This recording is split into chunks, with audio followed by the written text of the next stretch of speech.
AI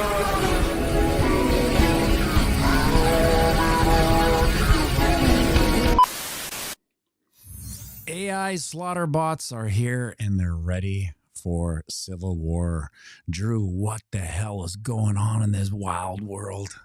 Oh, my friend, first of all, good morning and happy November. This is a DDoS attack on the average person's attention span right now. We have a 20-headed Hydra coming at us from all angles. Dude, it is not an easy thing what we're seeing. And you know what? For some reason, even my cell phone isn't punching me over to this show here. I'm going to try it again. I feel like the internet is just hating me lately, not letting me get on really any live channels, but I hope you all are doing well. Everyone's kind of freaking out about this price. First and foremost, we are going to talk about Palantir. We're going to talk about Trump. We're going to talk about Peter Thiel today, Matty. But this Bitcoin price, I'm not horribly afraid of it. For some reason, I was looking at $104,000 just from this old school tap zone where we found the kind of the guts of our support. This is a setup of higher lows, but very slight higher lows. Are we going to hell in a handbasket, Matty? Because you kind of give me the better bellwether in times like this. I have 104.7 marked for my next trading, and I have been printing Tether, so I do have FOMO right now in terms of adding to my positions. But what do you think Bitcoin is set up to do? If we can do some male astrology first before we get into the murder bots. Well, I'm waiting for the dad news, right? At this point in the market, without a lot of volatility or volume, it's really coming down to the dad news. Like, what kind of fundamentals are coming down the road? Because I think that's the really only thing that moves the bots. And without price action going parabolic, which is the marketing arm of Bitcoin, I can't see retail pumping the bag out of the technicals. So the technicals line up all the time. But for instance, that 104 you were talking about, I'll just quickly go to this screen here. Let's see. Yeah, this 104 right here that you were also eyeing is basically a result of this. Oh, you can't see. One second. This 104 here is basically a result of this old bear flag that we kind of almost played out, but it got we found support at 106. Now, for that to play out would have been 104. And then you can see here I was drawing this out, which was this is what happens in a no volume, no volatility market. You go from bear market or a bear flag to bull flag to head and shoulders to inverse head and shoulders, because we're just basically ranging. And so had this played out with the breakout, we would have been up at this channel of ascensions support, now acting in resistance at 115. But then we trailed off into the weekend as price action watched the Blue Jays lose. And then we dumped again. But if we can hold here, it's by the hair of its chinny chin chin, a higher low. Just barely. Like, we're really mincing words. Like, we just go candle 107.4, 106.6. So like it's $800 higher low, which is really nothing if you think about how big the price is, law of large numbers. Right. Absolutely. You know, it's just it's a time where we're going to kind of find out if the 4-year cycle is done over the next few weeks. And I've been paying attention to the 300-day SMA on the daily. And yeah, I mean, we tapped damn near to it. The money flow looks a little bleak, you know, and people are kind of, it's sad to see so many people's hopes and dreams going out the window when we're still above 100K. You know what I mean? Yeah. Like, we've been over 100K for I think it's been like 120 days or something like that. So I really have a lot of fun trading these ranges. And, you know, it's kind of crazy. I've turned Tether into a pretty substantial portion of my position right now. Half of me hopes that this thing goes to hell in a handbasket. The other half of me is looking out for the altcoin bags. But, you know, so you're getting a cash position? What's you're that? Building a cash position? I mean, it comes quickly after trading through the weekend and Friday and stuff like that. And then I'm, you know, deciding if I want to deploy it into the house or if I want to get more Bitcoin. You know, there are some select altcoins that I am enticed by still, even with this major pullback. So I am keeping that in mind. Like, Aerodrome is a nice pullback. It's at 90 cents right now. And, This position is still very up for me. I like Aerodrome a lot. Morphos at $1.89. It's not really getting knocked off of its shelf near $2. I did buy some of this action though, some Linnea. This is the only other blockchain that's actually working with Swift other than Chainlink. So picked up a little bag of it, about 12 cents or 1.2 rather. It's at 1.3, so just barely up. This is a high risk move for me. It's a $200 million market cap. And I had to get some. So, what I talked to you about last week, Matty B, is something very cultural, something going on in the background. Is we love our crypto, we love our bags, but I do want to start this off where I want to talk about how I got into crypto was not through number go up tech. It was through communication systems, right? Encrypted communication systems. And then I realized that the transfer of value with Bitcoin is just that much more powerful, where we could fund movements that we believed in, right? This country was inches away from tyranny actual just 5 years ago, and so many people have just conveniently forgot about all of that. And now I'm here to remind everyone about what's going on. Now, this is a story that got underreported.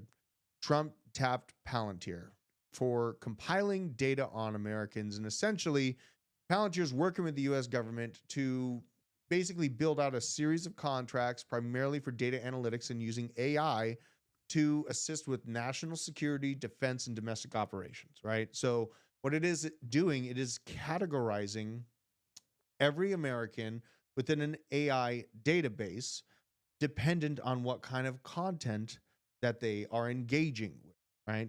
Keep that in mind. So this week, Matty B, you remember everyone was complaining about the algorithm changing and getting all crazy and all kinds of weird, and people didn't really understand it. This algorithm is not just on X. This algorithm is on Instagram. This algorithm is on Facebook. And seeing Mark Zuckerberg, Elon Musk willing to roll out such an algorithm at the time right after Trump made this partnership with Palantir to aggregate all of the data of every single American and what social media they're engaging with matches up very, very closely with a dark theory that I have right now. And this dark theory, it does stem from the likes of someone's bringing up Peter Thiel. Peter Thiel is the guy behind Palantir, OpenAI, Meta, and Anduril Industries, SpaceX, and around half of fintech companies out there. His fingers are in everything. This is a post from Conspiratorial Report. He was raised in an Ambien town of evangelical parents. His beliefs revolved around the revelation in the end times. He believes revelation was a premonition of the end of human civilization as we know it, of a repeating pattern leading up to that time. He also believes that AI and tech will enable the final Antichrist system.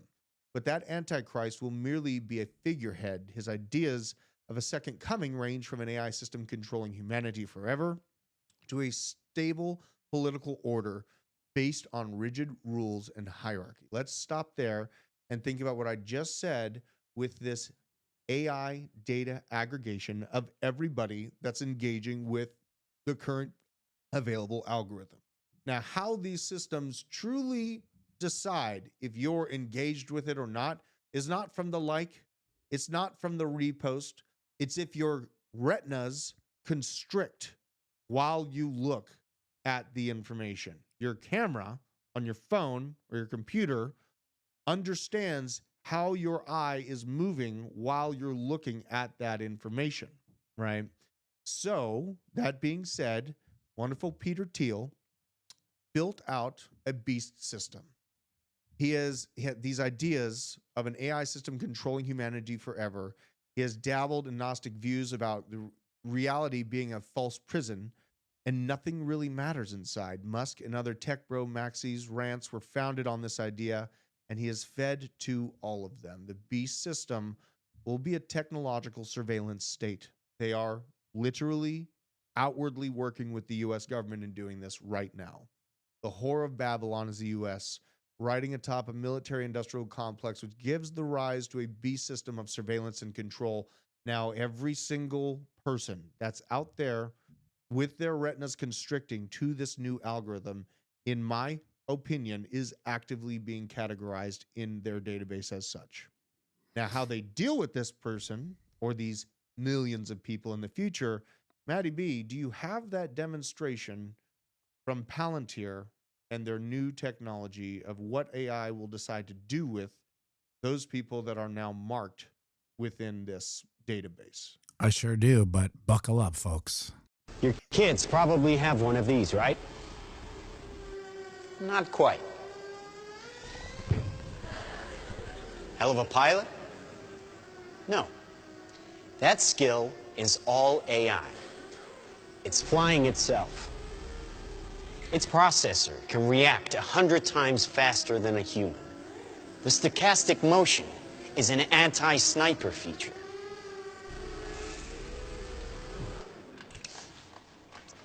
Just like any mobile device these days, it has cameras and sensors, and just like your phones and social media apps, it does facial recognition. Inside here is 3 grams of shaped explosive. This is how it works.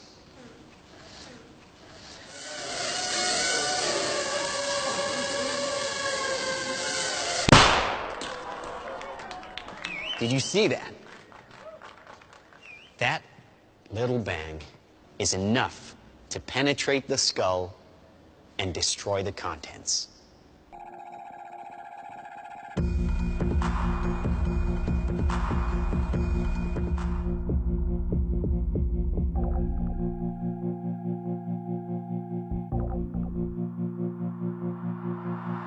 Now trust me, these were all bad guys. All right, pause there.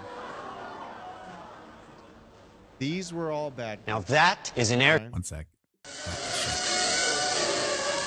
Okay. So he's saying, and they're setting the groundwork, right? These are all bad guys. Right. Who are the bad guys that the media has been selling to us for the last 50, 70 years, right? I don't need to say it. We know who the media has been painting as the bad guys. Look at how many movies are made from only the perspective of Allied forces. There was not a single objective movie about the biggest war this world has ever had, right? There's not a single one of them. So when you talk about who is the enemy and AI's ability to aggregate the information and compile who that enemy is, this leads me to a pretty logical conclusion of what I'm coming on this show and saying to everyone right now. I would not say this if it didn't have 10, 20 years of research behind it. I would not say it if I did not feel it in my heart in the direction that God and Jesus Christ is leading me. So, that being said, yes, scary, but we can take action, right? And you can understand these things, and you can also understand how to defend yourself against them. I don't think we need to get into that right now. Maybe on a later show we will, but it is on the potential. And so the idea that this country is freer than it's ever been is false. The idea that we have free speech is false because most communication happens on private organizations, digital public squares. We need a digital Bill of Rights. We need systemic changes to the way we communicate here in the US and in Canada. I mean, I know you're up in Canada. Jesus Christ, I just realized that you're filming this and we're going out from Canadistan right now. That's right. You're in the belly of the beast and you are fighting back against the narratives that are literally being rolled out in aggregate in your country around you right now. I do implore us to understand that there is power in how many people are looking for freedom. There is power in how fast communication is flowing now. There is power in the velocity of that information, making it to new people and waking them up. But it all comes down to us being willing and ready to protect ourselves from them. So I don't want to go down. What's that? What are potential solutions? Like, I mean, how do you protect yourself from a swarm of drones? I don't think we can even with what I just covered, I don't think it's wise for us to say those things on this show. I think that there are places that we can conversate about those types of items. Yes, Bruce Mai just nailed it. Now, understanding, you can make, okay, you're really pulling me in. Bruce Mai nailed it though in the chat. So thinking about this, I think is important, and also just understand that foliage and just general old school tactics. A lot of foliage can really put off a strong heat signature, and that's that. So just understand that. And this talk of how to defend ourselves and protect as much freedom as we can as a person is important now, but also within crypto, protecting our crypto is also very, very important. And there's a lot of people that I've seen have partnerships with Mexi that will not warn people about what's happening over at Mexi. And there's a lot of fact checking going on that no, everything's Safu. Don't worry, it's fine. If a influencer is out there with an active partnership to Mexi and is not at least hinting at warning, highlighting what happened to FTX, that person should forever be marked as a villain to crypto, a villain to people's freedom, because we see it today. I mean, very, very soon, they're going to be releasing the FTX funds. FTX creditors are recovering as little as 9% of their funds once it's adjusted for the current crypto prices, right? They are missing out on this entire move. They're missing out on this entire move. So really, this is a time frame on the crypto side. If you're not hearing an air of caution about what's going on over at Mexi, that's a villain. That's a villain. So I will say that. Me and Matty have been through FTX before it went down, after it went down. This is something that I think people that have been around crypto for a long time, it is our duty to inform newcomers of crypto. There's a lot of new people in crypto that bought at the inauguration. They really aren't sitting on any gains because they just got in, right? Making sure to at least practice using a cold custody wallet for a vast majority of funds. Putting that message out, I think, is extremely powerful. And I think that it's something, it's not as sexy as people like hearing, but it is something that I'm talking about very, very clearly and directly to my audience as well. So this is a potential FTX 2.0. It's not as big. It's not as big.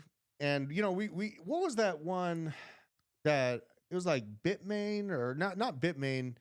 Was it Bitex? There was another one that had to get basically $1.5 billion of Ethereum given to it to fix the hole in its balance sheet after North Korea went and hacked, right? Do you remember that? Right. Where the North Koreans came in, they hacked it for like $1.5 billion. Binance put the Band-Aid over a bullet wound, gave him $1.5 billion in ETH to kind of fix the problem.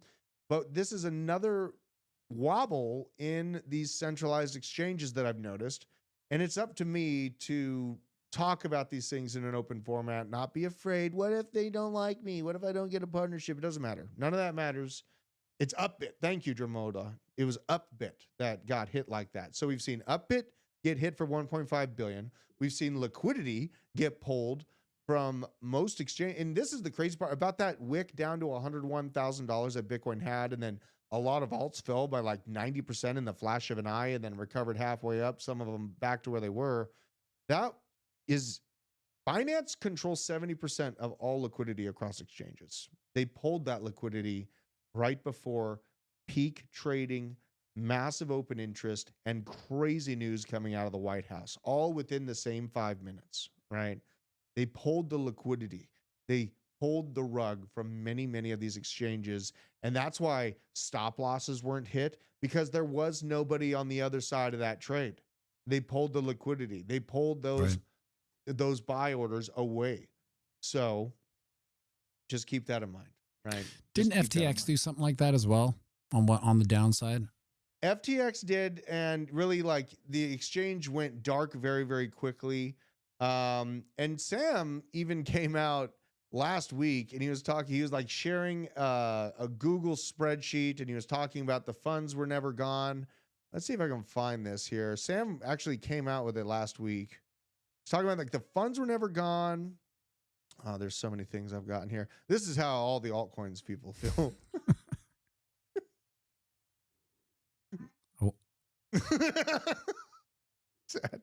But yeah, Sam's out here saying that a lot of the money is still available, and that there was bigger actors involved that pulled the rug out from under them. And I think some people in the chat are kind of hinting at the dark dragon in the background, and things like this, right? And this wasn't Binance actually went in, CZ went in and bought, but he's so back and forth, and the way that he acts, so unknowing, right? Oh, I bought a little Aster. I didn't know it would cause a 20-30% pump. And I think Aster even fell after that drop. Most of these massive washes to the market that we see that it's basically like a shotgun blast that happens to the Bitcoin price. Most of them are giant chunks of Bitcoin and altcoins being sent from Binance to Wintermute, sold. They wash the price down. They buy it up low. All right. So there's a market structure bill coming into the U.S. I think the timing of its approval, or really our voting on it here in the U.S. is at the end of November. And it'll be interesting to see if regulators do highlight that, because Trump just pardoned CZ. He literally just did it. CZ's not the CEO anymore. They got the CEO figurehead now is Richard Tang, but guess who's number 2? CZ's wife, right? So they got that separation degree a little bit, but it's absolutely incredible. It's a crazy time to be alive. And if you're looking at this chart scared, think about how beautiful it'd be if we get some time to pull our tether, if you got it, if you've been following my trades, or if you have dry powder on the sidelines and we do see Bitcoin's price fall back down to that previous all-time high, man, I give me that. I hope so. And, I think that this market is strong enough.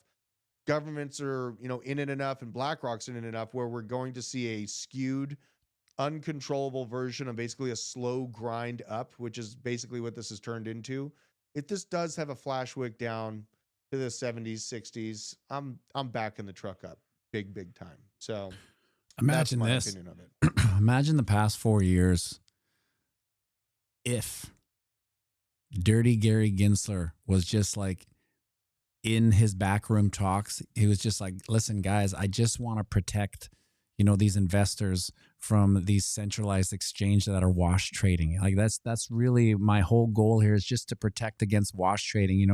We did it with the gold markets. We protected them from the wash trades, to a certain degree. Right.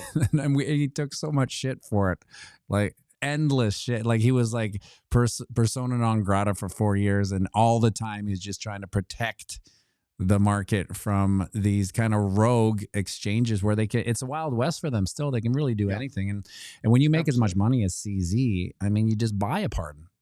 Right. Absolutely. And, that is a little concerning for me to see 70% of liquidity for all centralized exchanges being provided by one focal point, be it they good or bad. It doesn't matter. That's too much power. That's too much liquidity centered on one location. Binance. Do you use Binance? No, I don't.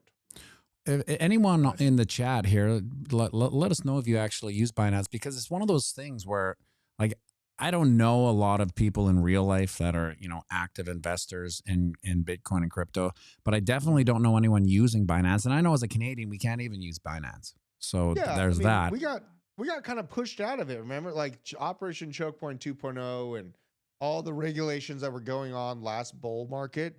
Americans were kicked off of Binance. Like Binance US worked to a degree, and I think I had an account, but I tried to get in there and follow the rules, and they still were like, no. And I was like, why? I'm in Colorado at the time. There was no movement against me, so it never made sense. And I'm just like, you know what? I'm out of here. I'm not even going to deal with it.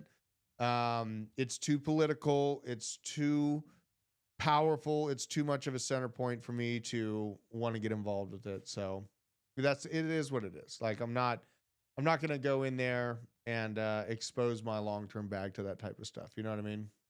Do you remember in 2021, was there a lot of talk about the potential of the 4-year cycle being done? I don't remember a lot of talk of it. I do see a lot of talk of it now. Is that just rationalization to a certain degree, or do you think there's a lot of merit to that? There's a lot of data to it, man. You know, we in our last bull markets, when we hit those previous all-time highs, we did not stay there for a year.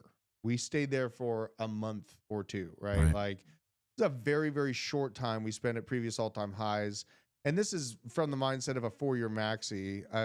You know, I mean, again, the same type of thing. We chop, okay, we got support, off to the next one, and we zip through the 1 to 1.618 very easily on both of these previous markets, right? You can see the blue zone, the 1.618. We just blasted right through it. And then we find consolidation and support in the red zone, the 168 to 2618.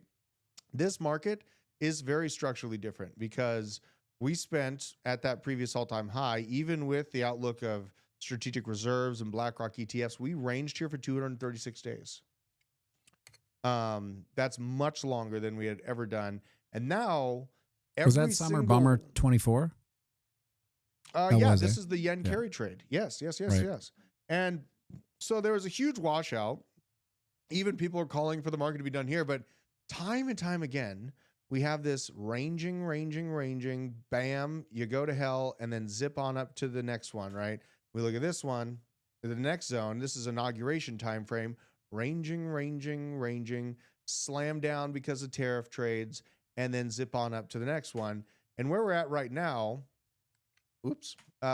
is basically the same structure. But it's a little different because we did set a new high.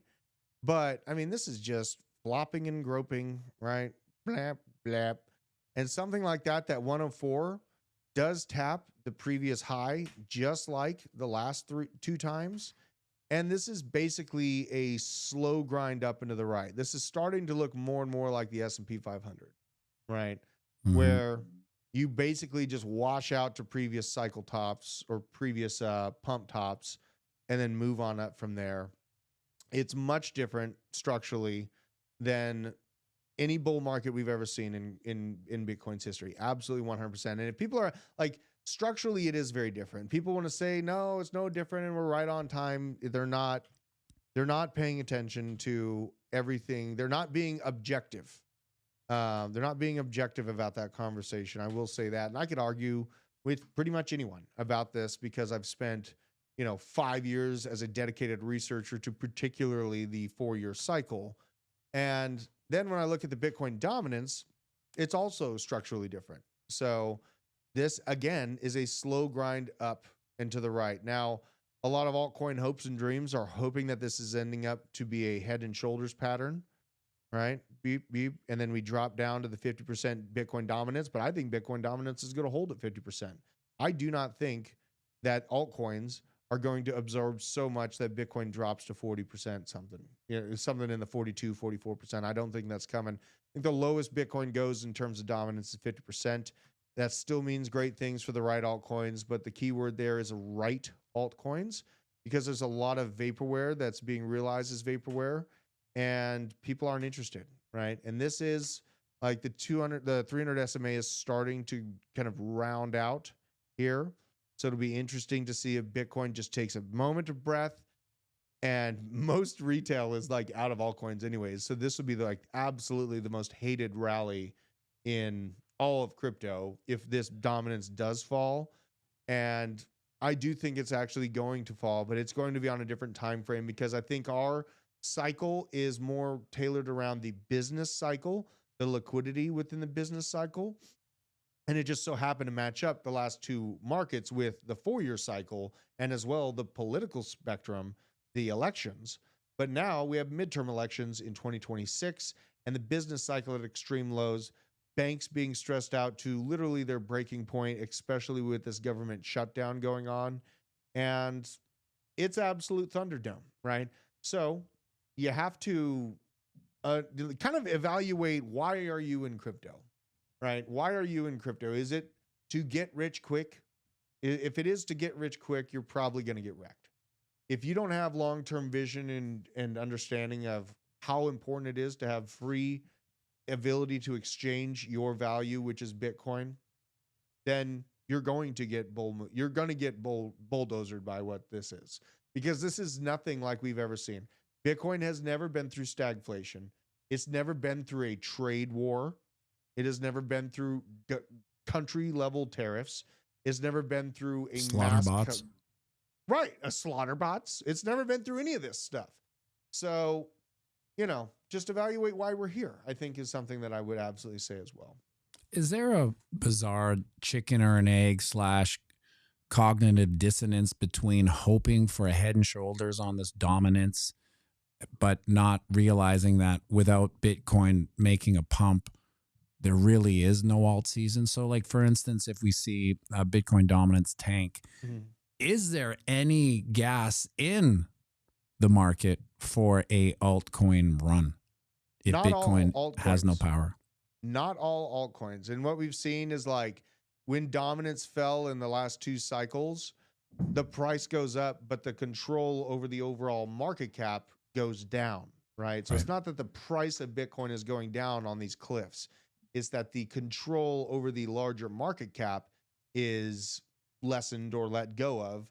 But this graph is evolving because back in 2016, there wasn't many altcoins to choose from.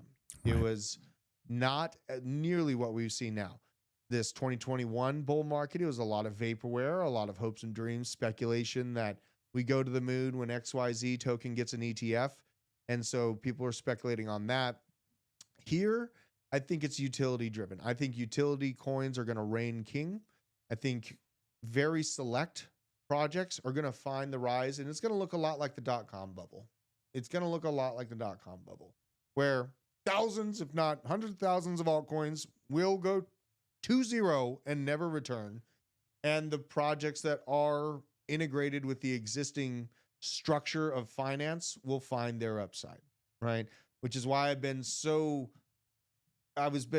very, very focused on consolidating all of these altcoins into literally a bag of 4 or 5 different alts is what I have for the vast majority. Everything else is Bitcoin.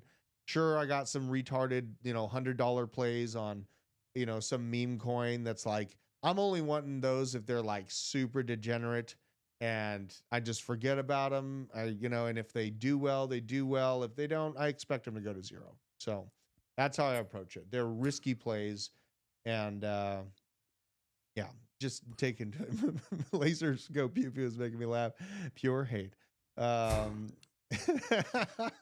If I step off the 4-year cycle plantation and just try to problem solve as to how the market structure might be different, throwing away all the fundamentals of how the market structure was created, I would maybe argue that with the business cycle taking over and big, deep money institutions and the president of the United States, who's now majority of his wealth is in the crypto market, it's hard to accept, I guess, and maybe this is my own denial, that the market structure could be one where all this deep money, institutional money, nation states, Trump's wallet, his whole legacy comes in here with, and we see a 70% retrace. It would blow my mind to see that.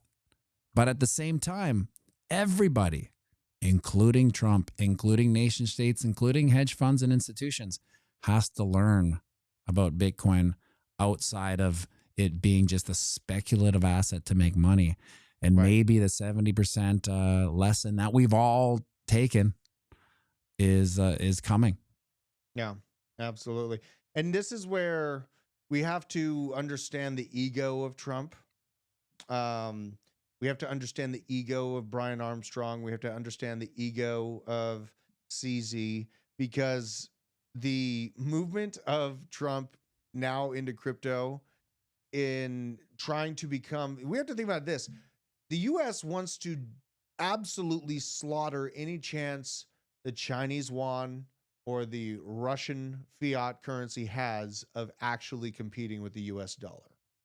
And so if we roll out a highly fluid, liquid stable coin that has US government backing that infiltrates Southern Asian markets and Russian markets and give access to a stable coin that is backed by US goods that people trust and they can earn yield on, they're gonna do it, right? So this is where we have to think this is economic warfare. This is absolute economic warfare. And Scott Bessent is an absolute savage when it comes to economic warfare. This is a post I made. I think people didn't quite understand what I meant by it.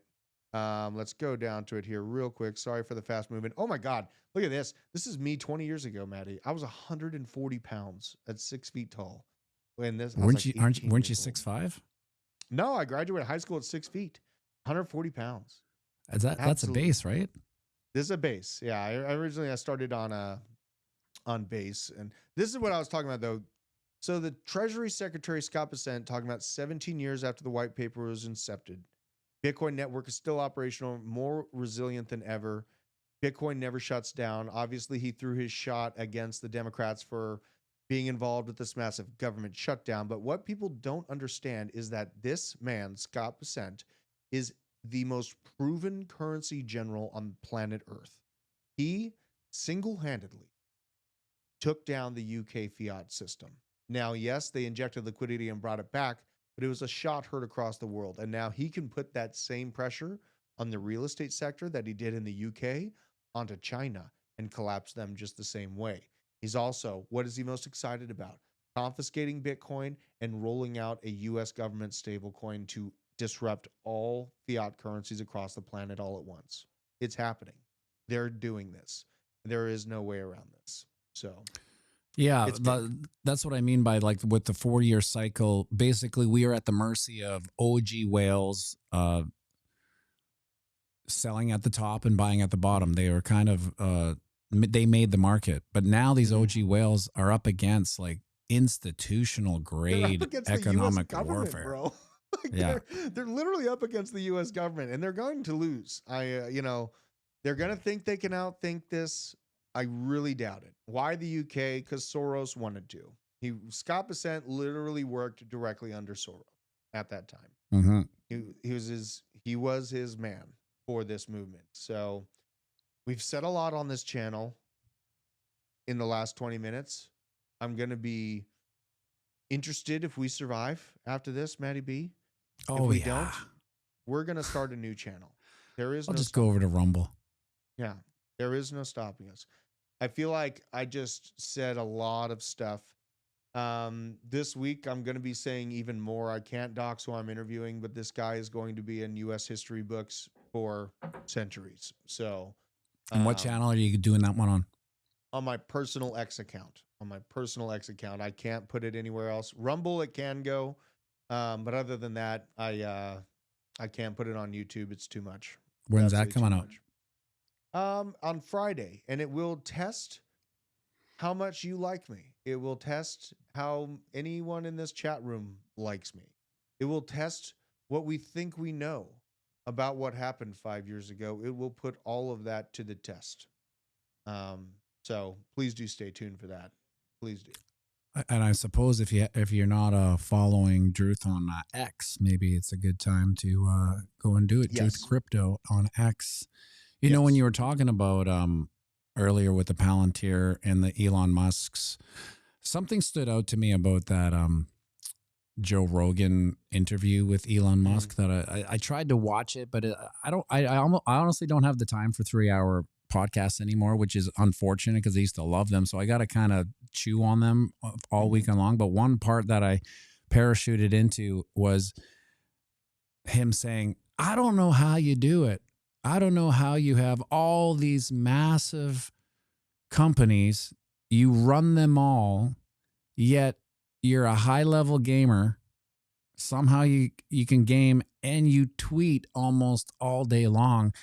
And then I started to kind of think, well, maybe this is Operation Mockingbird 2.0, but instead of anchor people or news representatives being the CIA assets, maybe the new CIA assets and the Mockingbirds are these figureheads of the businesses that are actually run and funded by the government and the CIA to begin with, and they're just put in there as figureheads. They'll never have to worry about anything until their time's up, and then they're basically shut off. But when you think about Elon Musk and like your most productive day. You got 4 kids. You got animals on your property. You're running this channel, doing multi streams a day, and the kids still get picked up. Like, that's a very busy day. To think that Elon Musk could run 4 massive, arguably some of the most successful businesses in the entire world, and tweet. It's a kind of a mind F if you can wrap your mind around it. It is. And, you know, he's a very high level performer. He is absolutely a very high level performer. Knocking out a dozen kids too. Yeah. And but he's got, you know, people taking care of his kids. He's not as involved with his children's life as I am with mine. I can absolutely 1000% guarantee that. He's not out there actually taking care of his chicken herd. He's not out there getting his hands dirty in the mud, making sure that his family has, he has people that he's hired to do so. But I can guarantee you he's not as close with his kids as I am. So that is a fact. I also would say the sun has been very active with solar flares, but it hasn't been aimed at us. Now the aim is going to be at the earth this week. So I topped off. I would recommend everyone back up gasoline, propane, livestock food. Make sure you have a plan in case communication is not there. Ammo and hardware check, fully charged, ready to go. Communication systems, power systems, stockpile dry goods for you and your livestock, and then make sure your chainsaws work, right? These are things that I feel men must do to truly have some form of control should this situation arise. And it can happen 100 different ways, but we have had a coronal mass ejection in the mid-1800s. It lit telegraph wires on fire, lit buildings on fire, and shut down communication in the blink of an eye. It's happened in the last few hundred years. I know it's not probable, but it is possible. So I take solace in preparing for such a thing. Well, here's a weird fact for you, Drew. If you take this iPhone, this is people don't know exponential numbers or time or distance, right? So when we talk about, let's say, NVIDIA hitting $5 trillion market cap, we can't fathom what 5 trillion looks like, right? But I did a little grokking on the weekend while I was driving, talking to Grok. This iPhone, if you were to stack 5 trillion of them, you could go to the sun and back 44 times. 44 times back and forth to the 44 times? Yeah, where you kind of fall off actually understanding it is like understanding how far the sun is away. Like we're just like, whoa, I think it's far, but we still can't even fathom 44 trips to the sun stacked with iPhones. And if you were to, 5 trillion iPhones would cover 75% of the world.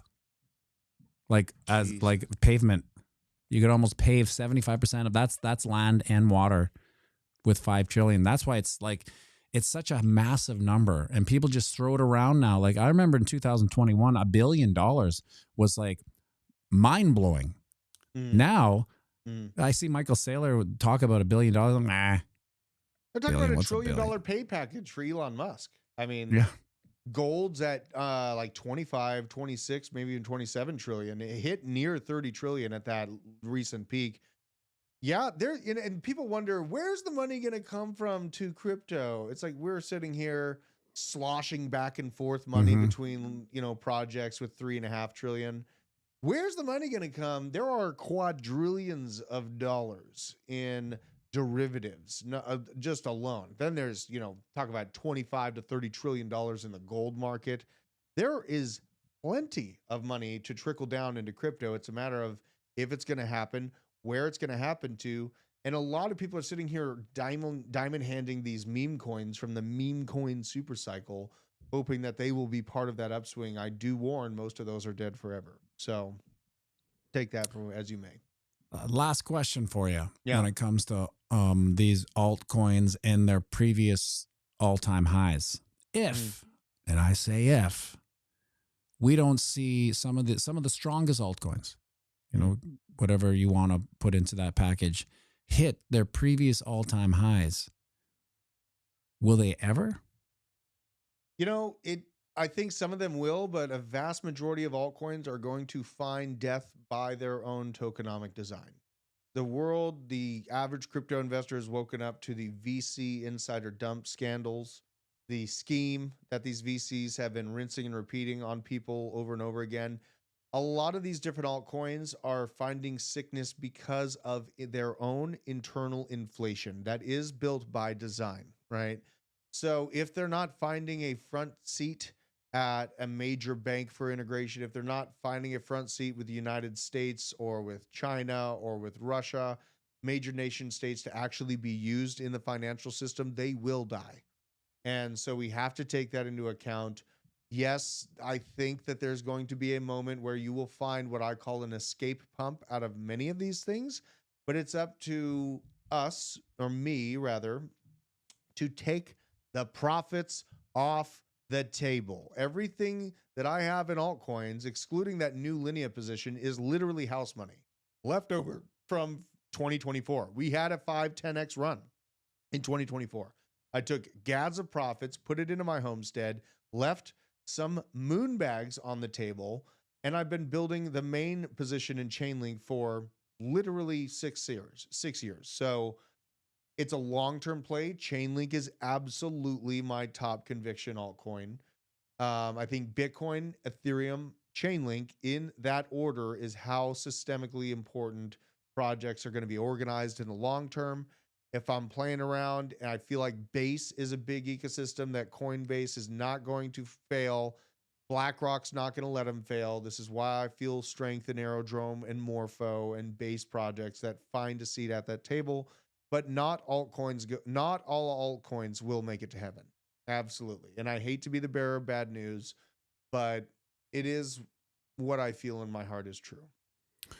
Well, if we were to leave on a bullish note, a bullish delusion, what would you have to say to the community on this Monday morning? Well, looking at Pumpvember, I feel that this is going to round off and hit 50%. With that, I think that a lot of altcoins are going to run. I still feel that Bitcoin, even with this crazy wonky time that we're in right now, even if we zip down and do a plate check right here at like just under 100K, this is the washout. That would be the same type of design as previous washouts. When then we move on up and probably are going to be aiming at this 150 mark. Now at this 150 mark, it's going to be my decision if I think that this is going to be the top. The 150 mark doesn't even go up to the top extension of the Fibonacci. And I'm more so targeting essentially 150 to 170. Right here in this zone is what I think is going to happen. And I'm targeting end of Q1 / beginning of Q2 for that time frame, all based around the election cycle and the business cycle. So, and just the general flow of this market. But then the pullback, the pain here might be that we pump up to 150, 170,000 and then only drop by 50%, right? That might be the pain, only dropping by 50%, finding support at the $90,000, $80,000 level, and then cooking on up from there. So I think things are systemically different, man. And I know I'm in crypto either way. I'm in it for the freedom aspect of this either way. And I've been in this market long enough where I have house money. That is the main risk that I'm looking at right now. And that's a risk I am willing to take. Absolutely. And when are you going live today?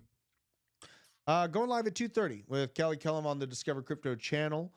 And then I'm going to be doing that interview on Thursday, releasing it on Friday at about 11:30 a.m. So be looking out for that. That's going to be a banger. Yeah, it's going to be a big one. So. Well, thanks for tuning in. Thanks for coming on a Monday morning and talking about some weird stuff. Looking forward to the Friday X live. Hell yeah, brother. Hell yeah. Take care, everybody. See you guys. Make sure you like and subscribe and share this